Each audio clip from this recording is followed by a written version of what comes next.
کے بعد وہ لڑکی کہتی ہے میں آپ سے کہہ رہی ہوں کہ آپ اپنی ماں کو چاہے تو دوسری جگہ چھوڑ آئیے، رشتہ داروں کے یہاں چھوڑ آئیے، یا مجھے میرے میکے پہنچا دیجئے۔ لڑکا پھر سوچ میں پڑ جاتا ہے، پھر اپنی ماں کو کچھ دنوں کے لیے اپنے رشتہ دار کے یہاں پہنچا دیتا ہے۔ غور سے سنیے گا، بڑی نصیحت والی بات ہے۔ اپنے رشتہ دار کے یہاں پہنچا دیتا ہے۔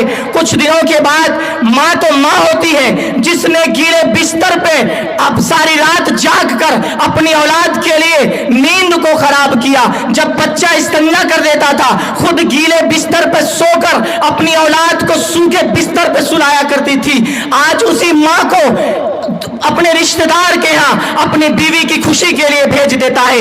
کافی عرصے کے بعد ماں کی محبت جوش میں آتی ہے، ماں کی ممتا جوش میں آتی ہے، اور بیٹے کی یاد، پوتے کی یاد، بہو کی یاد ستانے لگتی ہے۔ لہذا ماں اس رشتہ دار کے یہاں سے اپنے گھر پر آتی ہے، دروازے پر دستک دیتی ہے اور دروازہ کی کنڈی کو کھٹکھٹاتی ہے۔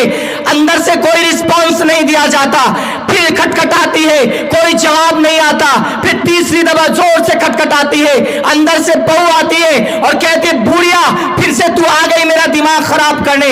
اتنے میں بیٹا بھی دوڑا ہوا آتا ہے اور کہتا ہے اے اماں تو آ گئی، چلو جب تو آ گئی ہے تو اندر آ جا۔ میں پوچھنا چاہتا ہوں اسلام کے چمکتے ستاروں آپ سے، بتائیے کتنی بڑی بات انہوں نے کہہ دی کہ تو پھر آ گئی، جب آ گئی تو اندر آ جا۔ ایک بیٹے کے منہ سے ایک ماں کے حق میں ایسے الفاظ، بتائیے ماں کے دل پر کیا گزرا ہوگا۔ اس ماں نے اپنے دل پر پتھر رکھ کر، اس کے آنکھوں سے آنسو زار و قطار بہنے لگے، پھر بھی اپنے دل پر پتھر رکھ کر اب گھر کے اندر داخل ہوا۔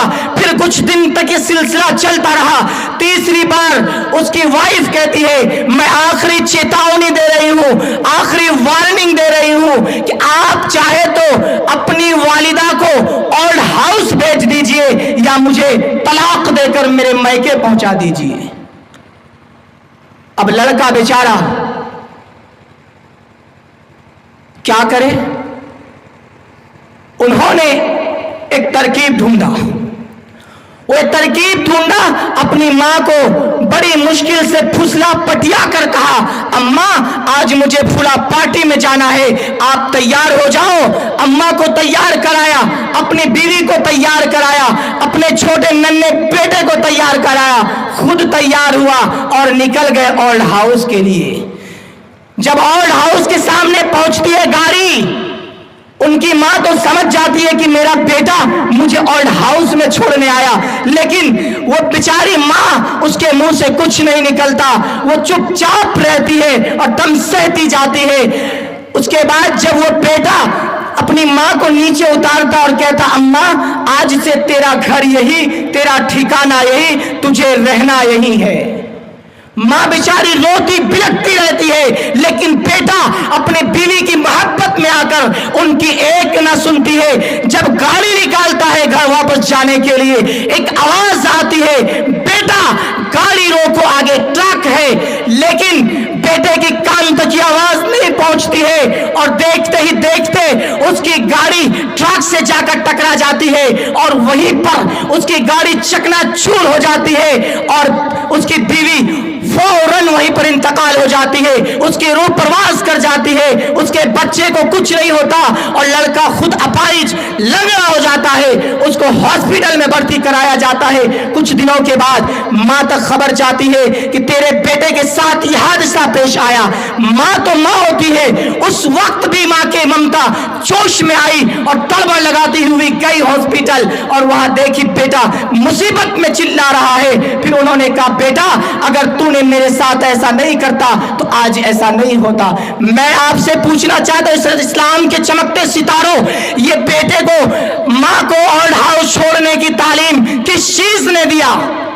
مدارس کی تعلیم یا اسکول کی تعلیم؟ اگر مدارس کی تعلیم سے سب سے پہلے اپنے بیٹے کو آراستہ کیا ہوتا تو آج ان کو ایسا دن نہیں دیکھنا پڑتا۔ آج مولانا منور صاحب دار ارقم کی بنیاد رکھ کر سمجھیے آپ پر ایک بہت بڑا انعام کر رہا ہے، یہ آپ پر بہت بڑا احسان کر رہا ہے۔ یہ آپ کو چاہیے کہ مدارس کے لیے جب آپ کو آواز دی جائے، مدارس کے لیے جب آپ کو صدائیں دی جائے تو آپ ہر وقت مدارس کے لیے جان دینے کے لیے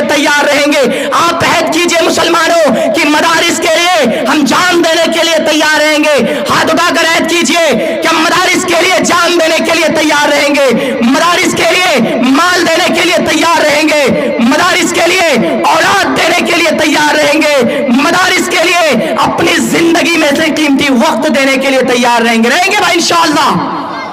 اللہ عمل کی توفیق عطا فرمائے. وآخر دعوانا الحمدللہ رب العالمین. ماشاءاللہ.